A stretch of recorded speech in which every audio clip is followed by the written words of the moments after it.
fix ada. Bukti-bukti apa yang menyebabkan sampean itu sangat yakin dengan ramalan Joyoboyo ini?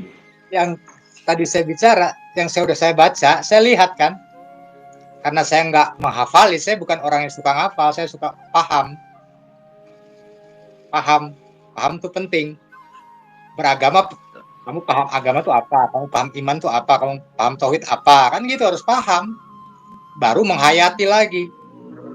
Akhirnya menyatu, jadi orang hanya bisa bicara tapi dia nggak paham banyak. Halu jadinya. Kalau saya, apa yang saya bicarakan ini, ya, saya berani mempertanggungjawabkan dengan Tuhan saya. Itu saya orangnya, karena saya kan orang perjalanan dari nol. Saya ngalamin perjalanan kerohanian saya, fix. Ketemu baginda Rasul, fix ketemu. Beliau wasiatkan, fix. Nabi ini sudah. Nabi Isa tuh muslim. Saya bisa bicara karena saya sudah dipertemukan gitu. Jadi apa yang dipesan langit itu apa sih sebenarnya?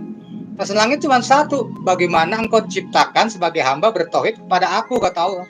Wasilahnya Nur Ahmad Nur Muhammad, wujudnya Nabi Muhammad Shallallahu Alaihi Wasallam, yang membawa risalah dulu. Itu kalau diurai sih panjang. Jadi kalau mau paham tuh kan harus tahu dari kisah anak Nabi Adam, Nabi Sis. Baru kita tahu kita nih keturunannya. Apa sih sebenarnya? Kalau udah kesini tuh ya udah dia nggak akan paham dia. Muter-muter aja. Bukan saya ingin menyalahkan orang lain, bukan. Saya mengutarakan pemahaman yang saya dapat selama perjalanan saya dari belum beragama, belum tahu Tuhan. Itu aja. Untuk Angel Buana nih, Mas Surya, saya pengen ngobrol, masuk di Facebook dulu ya, Padepokan Lokajaya. Nanti bisa inbox nomornya, nanti saya telepon. Ya karena di sini saya nggak berani untuk menyebutkan nomor teleponnya.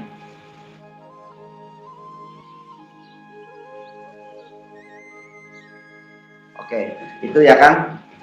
Ini sepertinya ada sebentar dulu Kang. Lanjutin. Oke.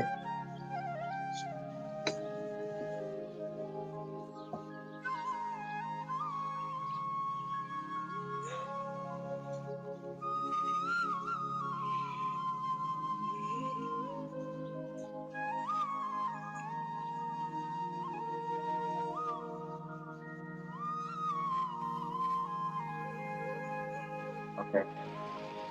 Halo? Ya. Itu ya.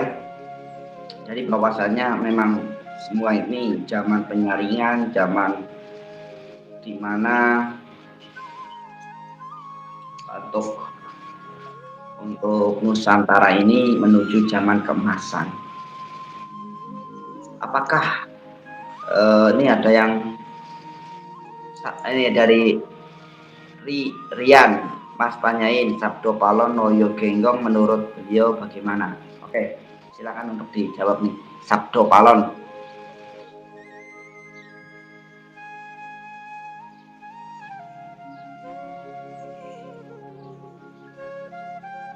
Maksudnya dikupas siapa sih, Palon apa seperti apa? Ya, siapa? Sebenarnya beliau ini siapa, Sabdo Palon, dan apakah benar ini Sabdo Palon dan Semar ini apakah sama ataukah beda?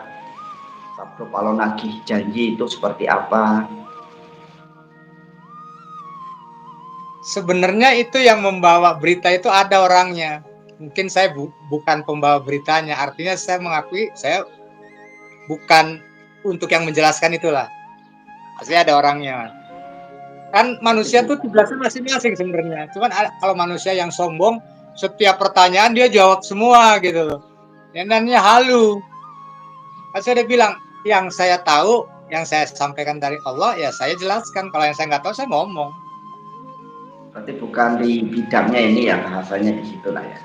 Ada itu Bukan kaitannya ya di Nusantara, cuma kalau saya garis besarnya aja pasti akan berhubungan dengan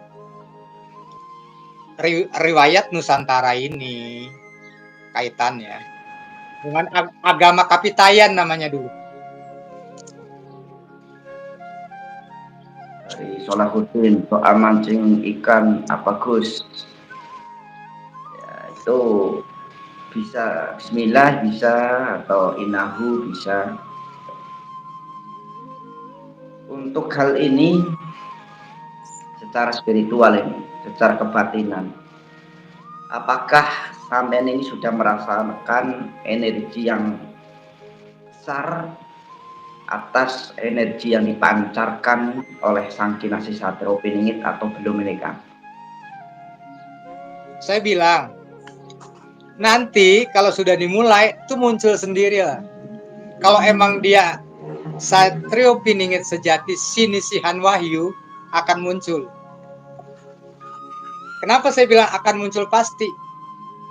Itu urusan Tuhan kan dibilangin. Itu skenario semua skenario Tuhan. Jangan merasa hamba jadi Tuhan. Harus tahu hamba posisinya hamba. Ikut skenario sutradara nanti. Kan begitu. Repotnya ini manusia kan diberikan nafsu tadi. Nafsu itu kan duplikatnya Tuhan sebenarnya. Makanya di dalam Al-Quran Allah berfirman kan, janganlah engkau menuhankan nafsumu sendiri. Maka Tuhan Allah tidak akan muncul di dalam dirimu. Yang ada yang muncul ya nafsu tadi, yang menduplikasi Tuhan Allah. Ikutin terus kan. Begini, makanya kita lihat komen-komen pasti seperti itu. Ya mau percaya mau enggak silakan. Manusia kan bebas memilih kata Allah. Silakan kamu diberi akal, otak, hati, pergunakan secara baik dan benar. Itu kan sederhana sebenarnya. Oke.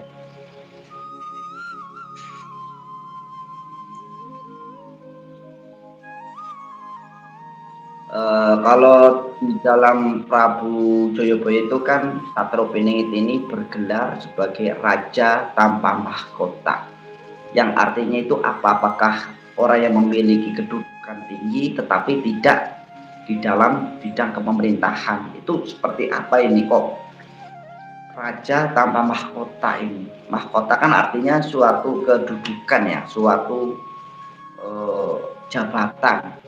Menurut Samen bisa nggak menjabarkan, ataukah ini juga bukan ranahnya ini? Kalau untuk itu simbol itu sebenarnya simbol dia memang pemimpin ya kan yang akan datang. Tapi kalau saya tidak mengaitkan dengan pemilu besok. Kalau saya pribadi Tidak berkaitannya dengan pemilu besok ya? Justru pemilu besok itulah di ramalan Jayabaya kan setelah goro-goro itu akan ada fase kepemimpinannya beliau kan gitu. Ini fase goro-goronya besok di pemilu itu.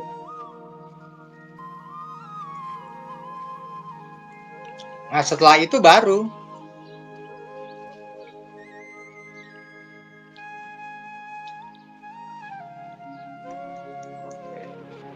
biarkanlah dia muncul sesuai dengan proses alamiah yang dikendakin oleh Allah. Aksi alam ya? Iya. Kalau sekarang banyak yang ngaku SP, ya nanti dibuktikan sama Allah kan. Yang sebenarnya tuh yang mana gitu. Kalau kita manusia ngaku-ngaku ya boleh-boleh saja silakan kan gitu kan. Tapi nanti kan akan dibuktikan oleh proses alam yang ditentukan oleh sutradara. Itu kan poinnya. Simple sebenarnya menjadi rumit kan karena hawa nafsu manusia menjadi rumit. Dunia emang begitu. Allah mengajarkan agama begini jadi terpecah 72 golongan, ya kan?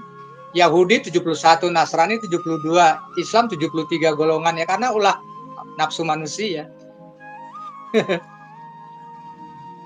gitu kan? Ya, ya memang seperti itu ya.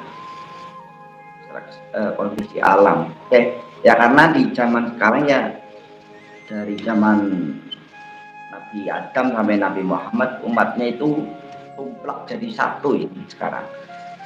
Kenapa akhir-akhir ini itu baik dari Yahudi juga mempersiapkan atas kedatangan daripada Dajjal, Dajjal Masih atau apa lupa namanya. Masih Dajjal. Ya, bahkan orang-orang Yahudi itu mempersiapkan betul secara ritualnya, secara persembahannya. Itu yang menjadi dewa penyelamatnya orang Yahudi ini. Itu juga seperti itu. Itu kenapa kok sampai di zaman sekarang ini kembali lagi ke zaman spiritual semua ini? Itu ada apa dengan zaman sekarang, Kang? Ya karena manusianya situ sudah banyak yang menyimpang, Mas. Dalam arti penyimpangan tuh ya penyimpangan ketauhidan. Kolbu ini sudah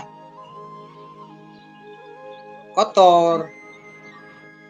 Jiwa ini udah kotor. Karena apa? Ya karena nafsu tadi, intinya mah nafsu.